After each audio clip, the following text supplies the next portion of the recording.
Hey, good morning, everybody, and welcome to this Thursday, January 25th, 2024 edition of Trading Places Live at earningsbeats.com. I'm Tom Bowley, Chief Market Strategist here at Earnings Beats, and I'll be with you for the next 30 minutes or so as we prepare to open for yet another trading day. Currently, we got futures. Well, let me give them to you. The diamonds tracking the Dow Jones up 0.2%. We've got the Spider currently up 0.4%. We've got the Nasdaq, the QQQ, currently up about 0.5 or 0.5%. And finally, the Russell 2000 IWM up 1.23%. Now, this is the third day in a row that we've seen a pretty big gap up out of the IWM.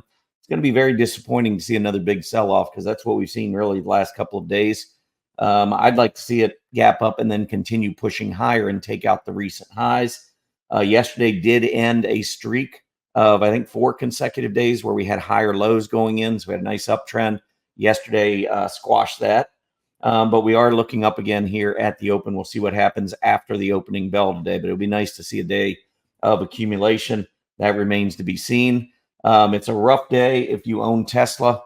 Tesla came out. They missed their revenue numbers. They missed their earnings number. Stock is being treated as though they missed both. Down $18 this morning. That's down 8.67%. Back down right now just below $190 a share. We have not seen, let me tell you when the last time we saw Tesla below 190. It was back in May of 2023. So it's been a long time. Tesla had not been trading well going into earnings. Actually, I talked about this last night in the Q4 earnings webinar that we had. And I had a specific question about Tesla and what I thought of it. And, I keep wanting to say it's going to go higher because I do like the company long term. But in the short term, the chart is not strong at all. Automobiles have not been performing well relative to the S&P 500. Tesla certainly has not been performing well here in 2024. And we found out why last night with their earnings report. So not very good news there for Tesla last night. We'll see how they recover throughout the trading day. Is this an opportunity? Do investors find this to be an opportunity, or is this going to just be the start of a much further sell-off? If you recall back, I think it was in January 2023 that Tesla hit a low down around $105 a share, somewhere in that neighborhood, maybe 103. 189 is still a long way from that level, but that would be the key long-term support level for Tesla. So we'll see how it reacts to today's initial sell-off, and then we'll go from there. Tell you what, I got a bold. I'm really being bold today. I'm going to try and go through all 100 Nasdaq 100 stocks to give you what my quick, very, very, very quick take is on all 100. And I'm going to try and do it before 9:30 this morning. So it's not going to be easy. I still got some other things we want to go over. So let's jump in, take a look at the action from yesterday. First, we had the Dow Jones Industrial Average down about 99 points. That was roughly 0.25%. S&P 500 up about 4 points. Nasdaq up 95, so on a percentage basis, up about a little bit more than 0.5%. But mid caps, small caps, even after strong opens for the last 2 days, seeing selling during the day. And you can see that in the form of these AD lines turning back down again. I really don't like to see that. So with today's gap up, I'd like to see follow through to the upside. But yesterday, mid caps down 17 or that was down about 0.6%, and the IWM falling 161, which was down about 0.8%. Transports down just a little bit more than the small caps, down almost 0.9%, falling 137 points. And again, you can see that little rolling over of the AD line on these last 3 charts that I just talked about. Not quite so much on the others. We do have a little bit, but not quite as profound, I guess, as the mid caps, small caps, and the transports. Moving on to the sectors, finally saw some good action in the energy group. Don't blink, but we now have energy up for, I think, the 4th day in a row, trying to get back through its 20-day moving average. Didn't look very good when it lost $80 support, but as I've said before, this is a group that I struggle with in terms of it following the norm in terms of technical analysis. Had a breakdown 4 days ago and rallied right back off of it. Can we get through the 20-day? That's going to be the first. That would be the first sign of repair, solid repair anyway, on the energy chart. Technology also did well yesterday, rising about 0.7%. New high. Technology stocks just keep going up. The XLC Communication Services, really nice move yesterday as well, up 0.6%. Now above the $76 level. Among industry groups, specialty retail gaining about 4.3%. Really nice breakout here. You can see the move up, nice little cup, pulled back close to that 20-day moving average, and then blasted off yesterday. Really nice move in specialty retailers. Non-ferrous metals, a big push to the upside as well, gaining more than 4%. This index pretty much just follows Freeport-McMoRan, if you're familiar with the stock. FCX, as it goes, so goes this index. And then finally, can't have a day without talking about the semiconductors going higher because they seem to do it every single day. And they did it again yesterday, rising almost 2 percentage points. And you can see this is why you've got to be careful about following negative divergences and using them as your primary indicator. I want you to take a look when semiconductors first made the breakout above that December high. Right in here, when it got up close to 12,000, look at where the PPO was. We had a negative divergence. It's clear as day. Higher prices, that PPO was lower. You've got to let these breakouts play out because many times they'll do what exactly the semiconductors did, break out, continue moving higher, and eventually the PPO moves to a new high. And the thing is, when you're looking back with hindsight right now, you don't see a negative divergence. You're like, what negative divergence? Higher prices, higher PPO. I don't know what you're talking about. Well, what I'm talking about is when it made the breakout, there was a clear and distinct negative divergence in play. This is why it can't be your number one primary indicator. I don't like to hear folks say, oh, well, this gain, we now have a negative divergence. I'm going to sell. How well would that have worked out with the semiconductors? Not very well. You've got to see how far they go. You need to see some sign of a top. The problem is when it first breaks out, you don't know where that rally is going to end. It may end with that PPO breaking to a new high, which in the case of semiconductors is exactly what it's doing. In other cases, you might see that bearish engulfing candle or that shooting star on major volume. And that would tell me that, hey, possibly we've got the top end. Oh, and by the way, there's a negative divergence along with this reversing candle. Then you start getting corroborating evidence. Anyhow, just wanted to point that out because semiconductors didn't look so great 2 weeks ago looking at the chart when you look especially at the divergences. Now, what divergence? There's no negative divergence in play. Moving on, 10-year Treasury yield. I want to go through. I have not looked at the economic reports yet this morning, believe it or not. Was running a little bit late, but I wanted to check out GDP. I did hear that it was higher than expected, and it was much higher than expected, actually. Quarter over quarter, the annual rate consensus estimate was 2%, came in at 3.3%. Now, I said earlier in the week that if we got a stronger than expected GDP, look for the 10-year Treasury yield to take a big push to the upside, maybe break above 420. Well, we got a much stronger GDP, and as a result, we see the 10-year Treasury yield down 4.5 basis points. That's odd, but apparently, I would guess that the bond market, even though we're showing stronger economic numbers than we expected, I think the bond market's saying, yeah, but there's no inflation. And if you get that kind of response where growth is stronger than expected and you're still coming straight down from an inflation peak, I've said it before, that's nirvana for stocks. I'm not surprised that we see futures up again. And I'm not surprised technology is broken out. Semiconductors are broken out. The overall market, the S&P 500 is broken out. Touched 4,900 yesterday, by the way. I didn't even talk about that, I think. But if you go back here, right here, we hit 48, or we closed at 48.68. But the intraday high, which we'll look at in just a minute, was over 4,900.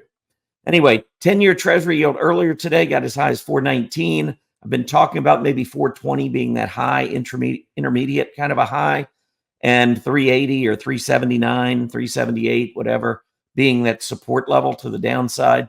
So I believe we're going to end up moving back down. This threw a monkey wrench into it, though, with the GDP higher. Let's see how the 10-year Treasury yield trades throughout the day. I still wouldn't be shocked if we finished over 420 with the stronger GDP. Normally, stronger economy means you're going to see some selling in bonds because you're going to get money rotating away from bonds to stocks. If you got stronger economy, probably means more profits for S&P 500 companies. And as a result, expanding multiples, higher earnings per share, and that takes the market higher in terms of valuations. So that's the normal rotation that you would see. Get out of bonds, send the yields higher, and move into stocks and reap the rewards of stronger profits. Not really seeing that. We're actually seeing money rotating into both bonds and into stocks. So see whether or not that can last. Other economic reports, because we do get more. Thursday, of course, is initial jobless claims. So let's see what that came in. Remember last week came in unexpected, well below 200,000, hit 189,000. This morning, looking for 200,000, we hit 214. So kind of a mix in terms of the economic conditions. We had higher initial jobless claims than expected, which would mean maybe a little slowing economy, but we got a stronger GDP than expected. So a little bit on both sides there. I think we may have had another report or two. Durable goods orders are out. The estimate was for new orders to jump 1%. They were flat. And if we strip out the transports, they were expected to jump 0.2%, and they jumped 0.6%. So again, a little bit of a mixture there. And finally, thought we had one more. Well, retail inventories, I don't really look that closely at it, but it did jump significantly. So probably worth following at this point. It was expected, well, I don't have expectation, but last month, which would have been November's report, the retail inventories rose 0.1%. December, retail inventories jumped 0.8%. That's a big jump in inventories. So that could be a sign of the economy not being as strong. So again, a mixed signal based on what we saw with the GDP. Anyhow, let's keep moving because I got a full schedule. I don't know if I can get through 100 Nasdaq stocks, but I'm going to give it a shot. S&P 500, a little bit more of a black filled candle there, but still we finished above where we closed yesterday. So no sort of bearish engulfing or even dark cloud cover. Instead, just I'm looking at these last 3 days and we're not seeing as much follow through. And we've got a gap up again today on apparently in line based on what I was just looking at on the futures. And so, this gapping up and not really going anywhere during the day eventually could be a short-term top. That's why I want to see not only a gap up, but I want to see some follow through. I was talking about that with the Russell 2000, but it also would apply here to the S&P 500. Not really seeing a lot of hollow candles since we made that breakout above 4,800 last 3 days. Gains have been strong. I mean, we're moving higher. That's good, but not really following through throughout the trading day. Nasdaq 100, same thing. That's a shooting star candle. Volume did pick up. A gap down here would have left it on an island, but as I said, that's not really what's in the cards. I'll look one more time here. Got about 15 minutes or so, 17 minutes to go to the opening bell. And the QQQ still up now. It's up almost 0.6%, 428. So QQQ looks like, futures, we're going to jump up again. The question is, can we hold it? Can we continue to move higher into the close today? That would be something different than what we've seen so far this week.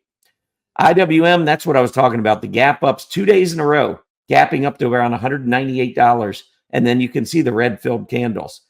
This doesn't look even as good as what we saw in the S&P and the Nasdaq, which concerns me. But we did break above the 20-day moving average. And even with that weakness yesterday, we closed just above it, closing at 194.36. And the 20-day is at 193.97. So we are still holding the 20-day moving average. Breaking back up above these two highs from the last 2 days would be very bullish, but we got some work to do. IWM right now, 197.23. To get back up to those highs, we'd need to get a little over 198, probably get to about 198.5 or so.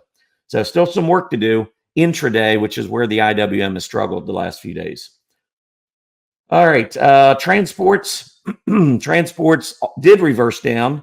We did put lower low, lower high in. Be interesting to see with futures up whether or not the transports can make another push to the upside. They do continue to trade above their rising 20-day EMA, though, which is a positive.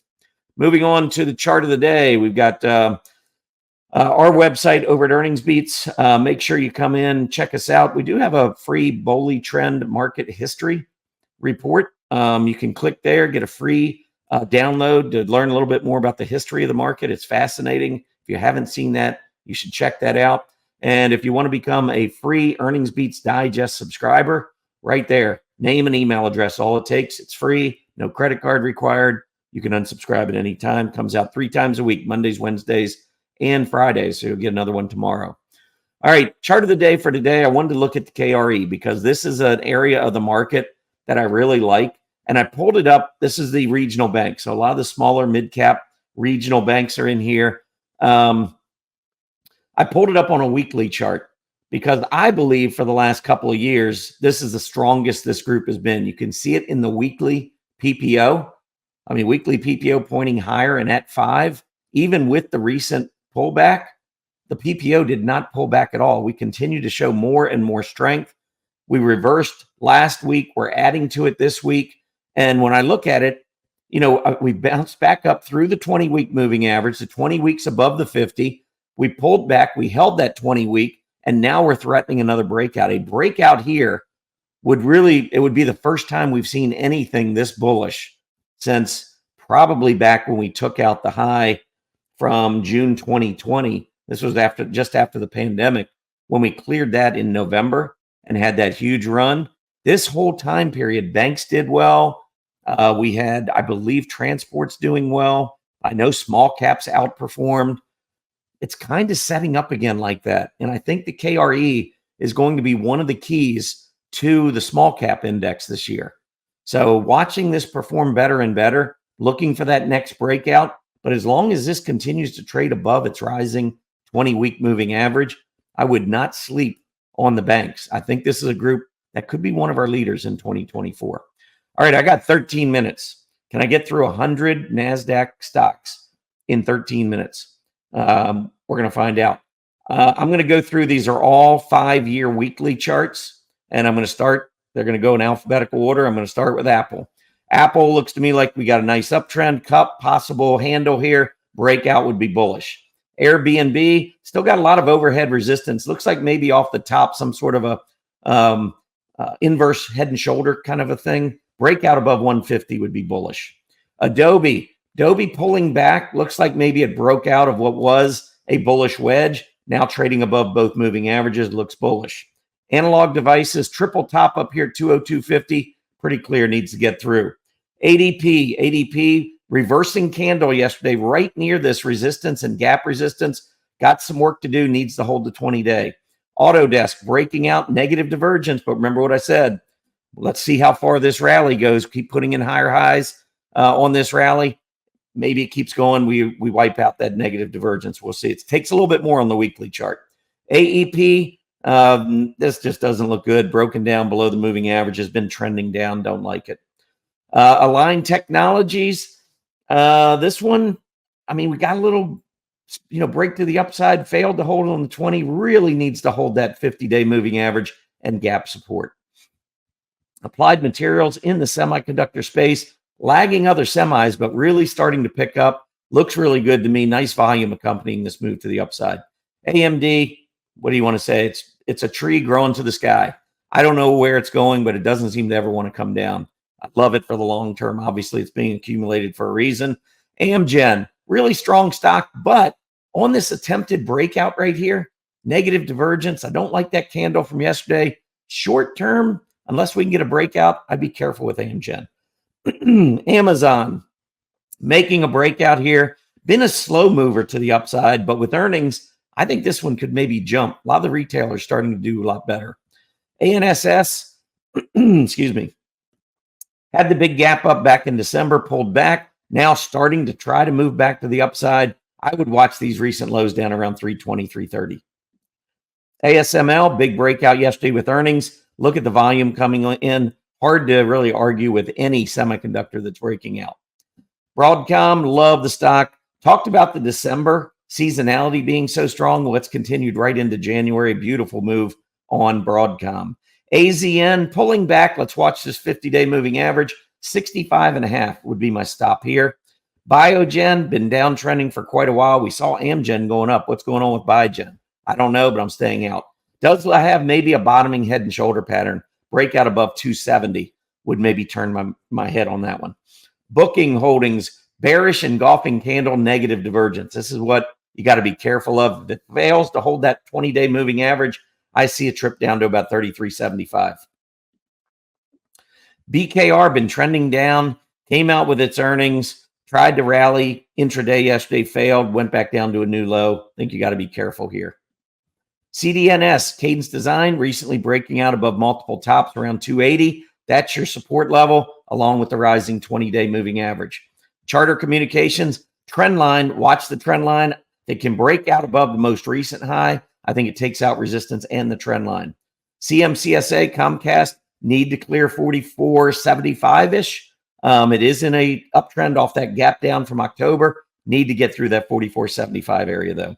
Costco, love the chart. Don't love the divergence. Don't really have anything what I would call a big reversing candle at this point. I would just be careful if you lose the 20-day moving average. CPRT, failing to break above the moving averages. We got it at first and we closed back down below the 50. It's as long as it holds right now around the 46.5, 47 level, I'm okay. Below that, I would be out. CrowdStrike, big move to the upside, another negative divergence, but how high is it going to go? We don't know yet. Looks good.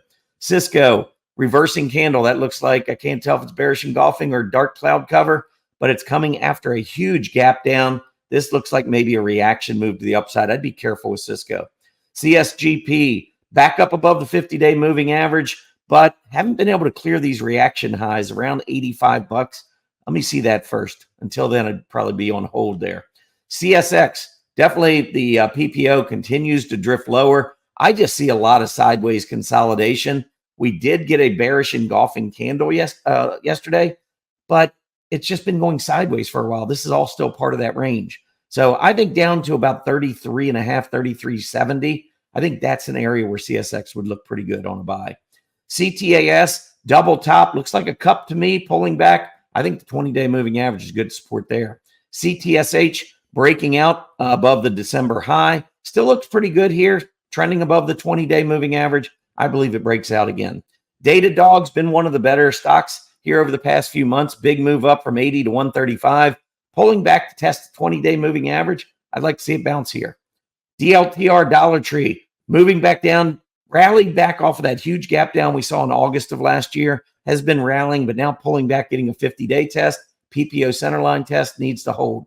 Dexcom, DXCM, moving up that PPO, though. You can see it's really struggling to get any higher with that PPO. Watch for a possible move down to 120.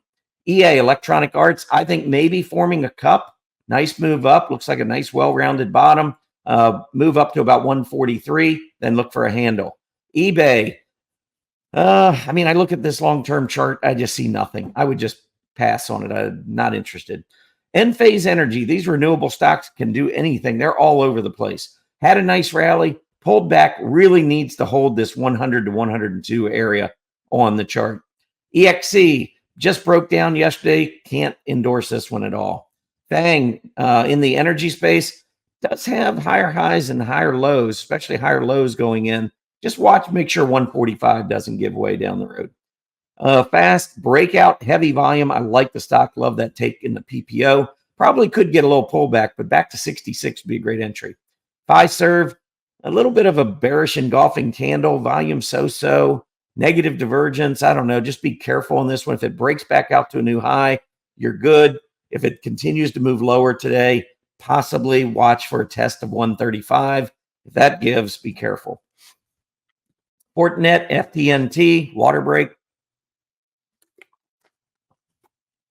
FTNT breaking out above this prior reaction high. I think it's got an open window maybe up to about 76. GFS, sideways consolidation, needs to break above 63. Gilead Sciences, huge gap down recently. Took out both moving averages. PPO coming down. Interestingly, though, the AD line continues to push to the upside. We got to get back through this gap resistance 80.5. Until then, not a chance. I'm not interested. Alphabet, you can see big move up, PPO going along. Only thing I would say about Google is that it is trending down relative to the internet group. That bothers me a little bit. I think Meta is a much better play. Honeywell moving down to the 50, coming back up. It's got resistance at about 203.50. Need to get through that level. IDXX, triple top, pulled back, hit the 50-day moving average. That's a level that I believe needs to hold, so watch 510 to the downside. Illumina, ILMN, I see after an uptrend, maybe an ascending triangle, equal highs, rising lows. A breakout above about 145 would probably send it up another $16, $17 to low 160s. Intel, nice move up. I see maybe another cup forming here. Look for it to move back to about the 51 level. Then maybe we see a handle go in. Intuit just got a breakout above this recent high. Would have liked to have seen a little bit more volume. But hey, this group software has been strong. I think the stock goes up with it. ISRG, nice uptrend. It's kind of looking like the last 2 days, the IWM. Gapping up, can't figure, can't hold, comes back down. But this chart definitely breaking out. I think your biggest support area is around 348 up to about 352. JD, been trending lower, bounced, but probably going to struggle at that 20-day, have no interest. KDP, Keurig Dr. Pepper, had like this area of consolidation between about 33.5 and 31.5. Broke it yesterday. Volume was just so-so. Need to rally quickly. Otherwise, this one could continue to fall apart.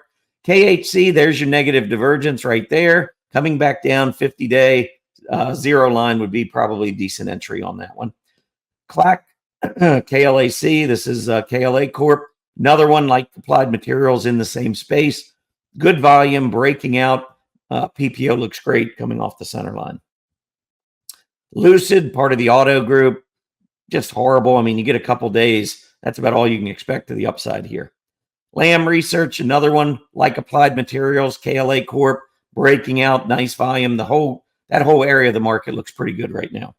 Lululemon, I like this move back down to the 50-day moving average at the highs. We had a negative divergence, failed to hold the 20, and now got our 50-day test. I would be looking for this one to go higher from here. Marriott International, breaking out, broke out, negative divergence. But now all of a sudden, if you look at this high versus this high, you're seeing higher PPO. So the momentum seems to be starting to build here. I like the chart. Microchip, bearish engulfing candle. It came right at about this maybe neckline over here, went just above it on the open and then failed. I would expect maybe a pullback into the 88, 88.5 range. And then I would look for more strength. MDLZ double top, looks like a little cup, maybe a handle back to the 20-day. Not a real deep cup though, so maybe not a very deep handle either. MELI, Mercado Libre, beautiful move up. Don't like that candle from yesterday, but the PPO looks great. If anything, maybe a short-term pullback, anything around that 1680, 1690 level, looked like a good entry point to me. Here's Meta. This one's been the one that's on fire relative to the internet group.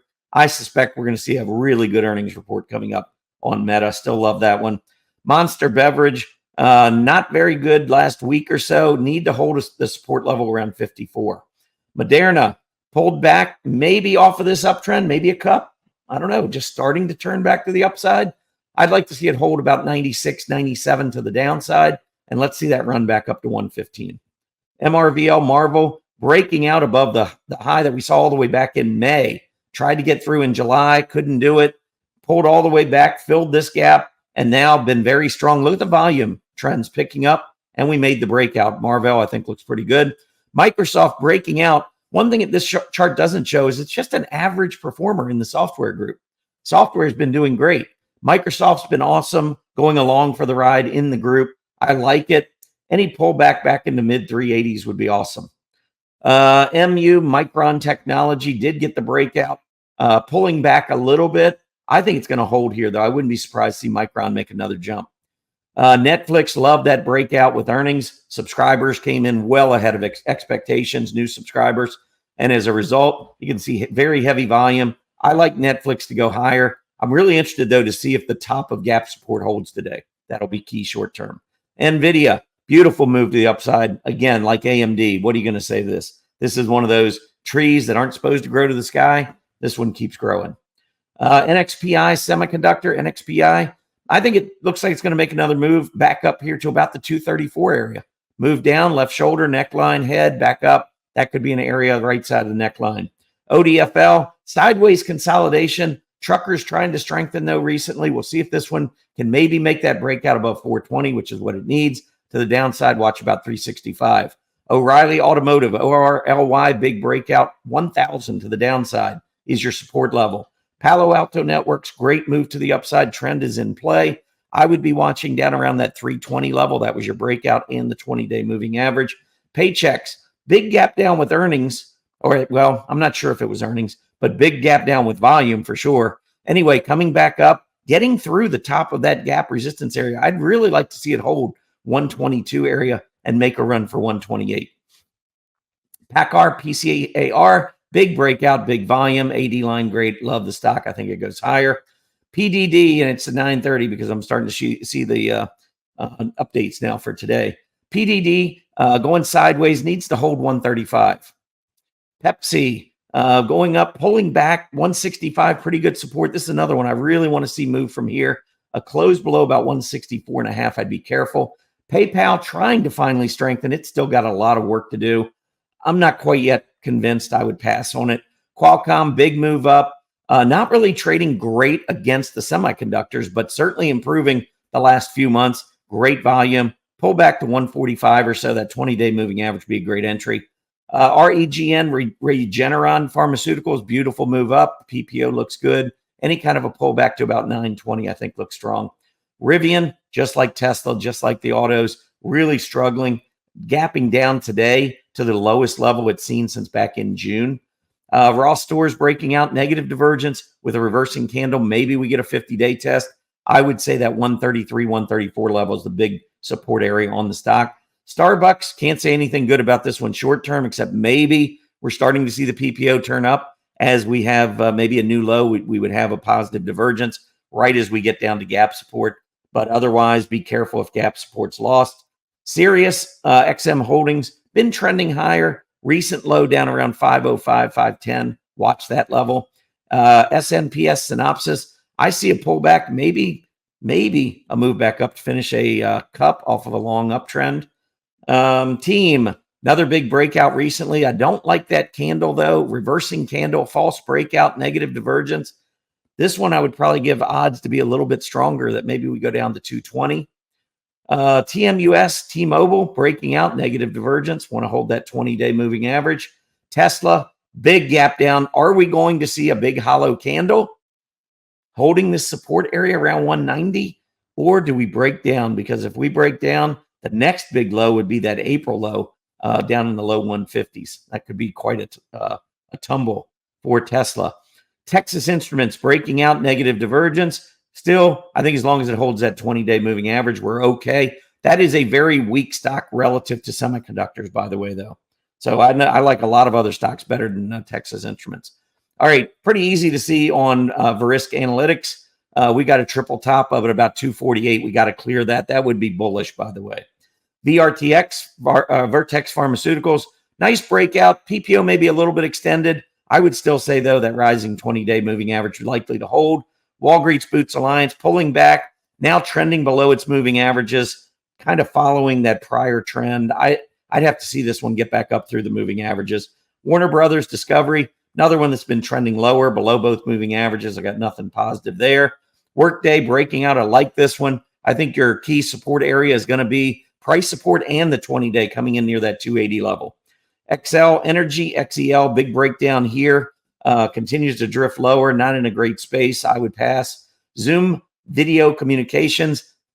I mean, so many tech stocks going up. This one still cannot get through $74, $75. To the downside, long-term support at 60. That's the range we're in. I need to see a breakout one way or the other. Zscaler, really strong stock. I love this breakout here. PPO looks like it's a little bit negative, but just keeps trending higher. Don't see any big reversing candles. So I'm okay with ZS for now. And that is it. I made it through 100. Didn't quite get it through it by 9:30, but that was a lot for 100 stocks. Anyway, that's kind of how I see the longer term view, looking at those weekly charts, and we'll see how we go from here. But overall, most of those charts still looked pretty bullish to me. Several did have negative divergences, but we got to see corroborating evidence, and we just don't see it right now. So anyhow, I think it's market goes higher until it tells us differently, until we see at least a reversal, something that sticks. So that's it. Anyway, that's it for me for this week. I'll be back on Tuesday for your next Trading Places Live. Please hit that like button below. Hit the subscriber button. We'd love to have you on board as a subscriber, and make sure that way you can check out all the latest here at Earnings Beats. But have a great rest of your day, rest of the week, and enjoy your weekend, everybody. Be safe. Happy. I was going to say happy holidays, not holiday. Happy trading. Have a good one.